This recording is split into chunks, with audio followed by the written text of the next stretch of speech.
So we come to naming, nomenclature of alcohol. Usually an alcohol has an OH. So if it's an OH, it's an alcohol functional group which has an OH. Iba with OOH, ha? OH. So that's an alcohol. So amo gyapon step 4 steps. Parent anay, parent is 5. Parent next step is numbering the parent. So pag number ang parent anay ada malipat. So again may mga rules kita dito. For example, for alcohol, unahon ta kunain mahuruhi lipot iti mo alcohol. So kung didi kita mag-number, ma-number 1, 2, 3, 4 hi alcohol. So there ito ya. Okay, so ada kita number 2 kay huruli po tanim OH. And then so kung okay na tiya, identify the substituent. Sino mo parent inihiya plus ini nga OH. Bali 1, 2, 3, 4, 5. So ma-expect kahin pentanol. Pentanol for 5. Tas pen. Tas butangan ni mo OL for alcohol. Ani mo ANE, YNE, di ba? Babalyaan lang katapusan. So magiging pentanol. Tapos substituent, step 3, identification of substituent. Ano mo lang naka-attach la as branch is methyl. So the name of this would be 2-methyl 2-methyl 2-pentanol.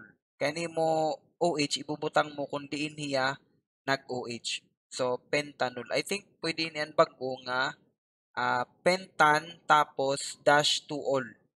Pentan dash 2-ol. Okay? So, 2-methyl 2-pentanol.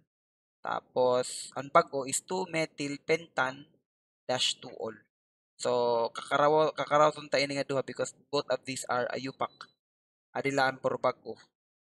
So, and then we have, this is cyclo. So, amo gyapa, cyclo ni mga cyclic compound, magiging 1, 2, 3, 4, 5, 6. Ano mo parent is 6 carbons. Cyclo hiya. So, magiging cyclohexanol. Diba? Cyclohexane, cyclohexene, cyclohexine. Yan na kay OL liwat, that is cyclohexanol. Actually, duduha. So, ma-expect kayo din cyclohexane, tatanggalon lang nimot tapos diol. Hexandiol. May danin diol niya. So, identify the parent. 6 cyclohexan. Tapos, diol. Kay duduhan imo OH ang imo parent. So, an imo OH kasi ang importante imo alcohol. Tapos, next ito is ang numbering. Pwede ka mag-number 1 didi. Pwede ka didi actually. Pareho lang kapiyot magawas. Kay pareho malat ira distansya. So, pwede kayo dili mag-number 1, 2, 3, 4. Pwede dili 1, 2, 3, 4. And then, diretso na hiya. Kay diol man la hiya. So, that would be a 1,4 cyclohexan diol. Pwede liwat, cyclohexan 1,4 diol. So, duduwat man, no? Hexane. Gigo kompleto. Cyclohexane. Andidi, gini pepentan, basta waray die. Okay. Pag may die, ibalot didi. Pag may die, ko-complete imo So, die or contry, I think. So, berla. Dapat may dala ka mo example. Para nainom do. Basta nakulit na kainom do nga tanang gapin. Okay. Ini nga cis, pwede lat niyo tanggalon. Naintindi lang kito. Again, the cis is kay ginklaro man din ni nga pareho ra adha front gin wedge dash line. So, but anyway, pwede tagadig dugang kay dadan di na materiya basta diriya gin wedge dash line. So, ini gipakita talaga yang nga adha front nga adha front.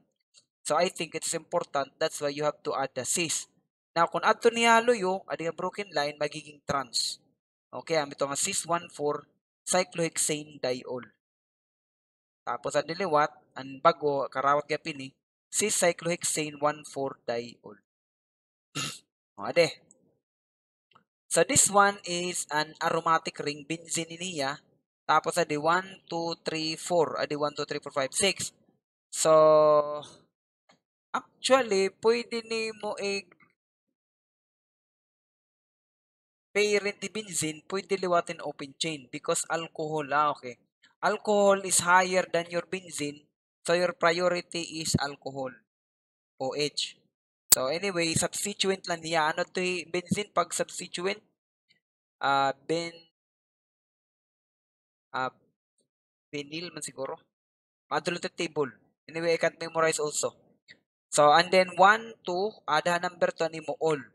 So, 1, 2, 3, tapos sa 3, may dani mo benzyl or I think phenyl. Kaya pag nakakainom doon, ay phenyl. So, number 3, may benzene ring. So, that is benzene nga available for bonding usa, that is phenyl. Balik lang nito yung table. Papagamit ko man lang kamot yung table. Hanggang ng benzene liwat ang pagtikang niya. So, that is 3-phenyl, 2-butanol. So, kinadrop lang gibubutangan lang basta ma-di liwat ma-try. Okay? So, 3-phenyl, 2-butanol. Aniya bag-o to, pwede lang di 3-phenyl, butanol. Butanol. Sana all. Diba? May daloter sana all. Okay, so that is for alcohol. Another example. Example ba ini? So, this is, asin ko pa da, basta may CH2 liwat, benzene. So, in here, I think pwede ka pininiyo i-gamiton during quizzes. Inilahira. Mga basic. Pagpahinumdumla. So, anyway, kitaon ko lang ito kung may dara niyong scratch during quiz. So, kay di ma-memorize. Sana ako, nakaka-memorize yun eh. So, pwede benzyl alcohol, pwede liwat phenyl, methanol. So karawat tira nga duha, pwede liwat adi, this one is an allyl. Ini nga imo C double bond C, that is an allyl iniya, allyl. Photo ba before alcohol. Tapos allyl, tas diretso na lang OH. Or another mas convention is number 2, adi man ang priority imo alkene. So 2-propene. Tapos sorry. 1 to 2-propene. Alcohol ito priority, 1 ito yung OH. So, 2-propene, 1-ol. This one, this is a tertiary butyl. Diba ang third butyl? So, pwede ladayan, third butyl alcohol. But, pwede kaya pitawagon nga 2-methyl, number 1 ini. So, 2-methyl, 1, 2, 3. So, number 2, kung ma-have kin 3, so that would be a propane. Tapos naka-attach sila tim usa nga methyl. So pwede lahiya hato may methyl ngan hato may ol. So diya 2 2 2 methyl 2 propan tapos ano mo ol. Meaning tulo la ka carbon ni consider tapos adi nga CH3 as an alcohol. Another one, this one is a diol. See? So ethylene glycol, i-common name niya. Amo iti common name actually. Pwede gyapon ito ngaranan ni ethylene glycol. Kung familiarize ka mo. But anyway, the convention is daton UPAC is 1 2. So hawan niya number 2 may dani mo die. Kami to 1 to 18. Inkompleto nimo 18 before magbutangan nimo die. This one is try. So 1 2 3. So 1 2 3. Propane, triol. So inkompleto nimo basta na try. So this one actually is a glycerol. 1, 2, 3 propanitriol or propanetriol. Propanetriol. Okay? So, phenols. And then, after alcohol, may dakita liwat ang benzene nga may OH. So, we call them phenol. So, this one, may mga common name gap nira. This one is a M-meta. Naka 1, 2, ortho, meta, para. So, kung duat distansya, kung di magsapit, that's ortho. Kung usa nga carbon differential, that is meta M. Ito nga M. And then, methyl lat imo substituent, meaning sanga. Adit imo parent, meaning phenol. So, benzene plus OH is a phenol. So, you can name it meta-methylphenol. M-methylphenol. M-methylphenol. Actually, common name niya is M-cresol. M-cresol inira nga duha. Pero, adi anyway, you can name them. Makita lang kita ito. Kuhan ko na memorize nito M-cresol. Next is you have a nitro. Here, nitro. And then this one is phenol. So this one is the number 1. So 1, 2, 3, 4. So ito may dani mo 2, 4, dinitro, tapos phenol. Okay, this whole is a phenol. Benzene ring and OH. Okay. So give a UPAC names. Example kita. So 1, 2, 3, 4, 5. 5 it pinakailaba. Added it pinakauna nga nasangat OH. So added number 1 didi. So 1, 2, 3, 4. May sumanga nga methyl ha mo 4. Pwede adi abalagihap.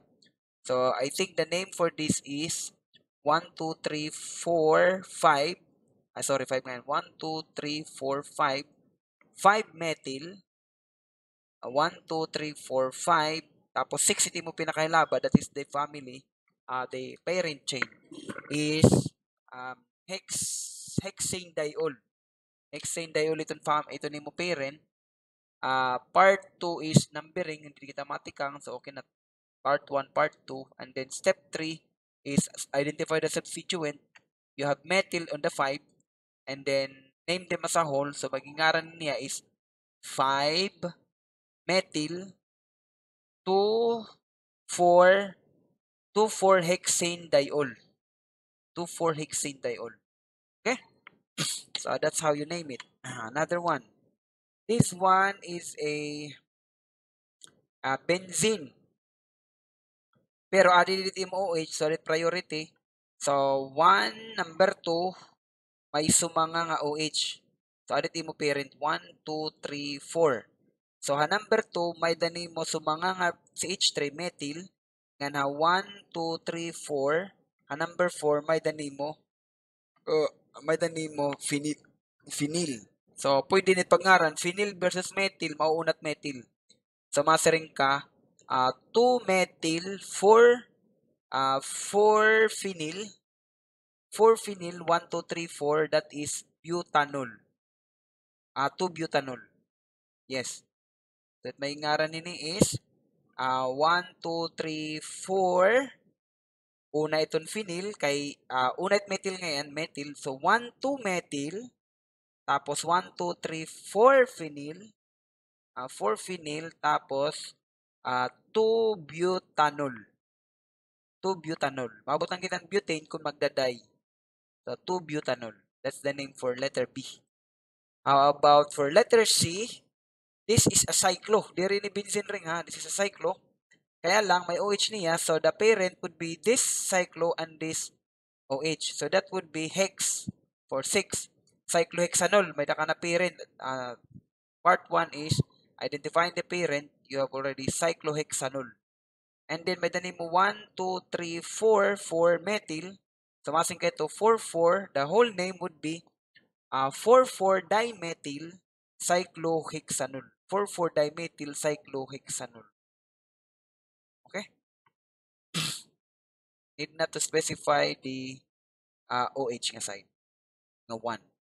So 4,4 dimethyl cyclohexanol. How about for letter D? That would be added mo OH, so that would be a pentanol for the parent. Again, klaro hiya nga ano mo OH nga ni mo bromine naka trans. So pwede kayo ni maggamit ng trans. Kaya di na ada front ada toluyo. Okay? So the name of this would be 1, 2 tipakada ako didi kaya dit number 2. So 1, 2. So may dani mo orto, pwede ka mag-orto la. Di mo na kailangan mag-numbering. So orto O dash bromo cyclopentanol. O-bromo cyclopentanol. O-bromo cyclopentanol, the name of letter D. How about for letter E? This one is a phenol. Benzene and an alcohol. So this one is a phenol. So phenol na nga daning parent, adit number 1 nga carbon didi. So nahilipot siya kung adit mo number 1, 2, and then 3. Number 3 is methyl. Number 4 is 1, 2, 3, 4 is a bromo.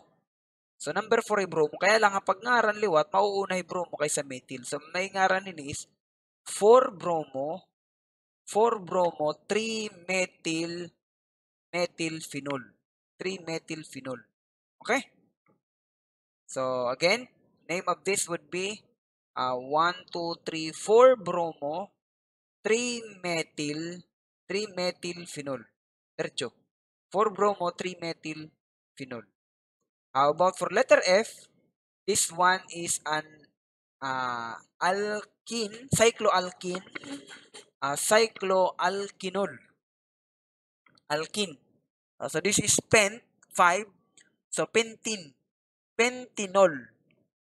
Pentene. So 1, the priority is alcohol than the double bond. So alit number 1, makadikit na din para double bond. 1, 2, 3, 4, 5. So ito yung ngaran is 2,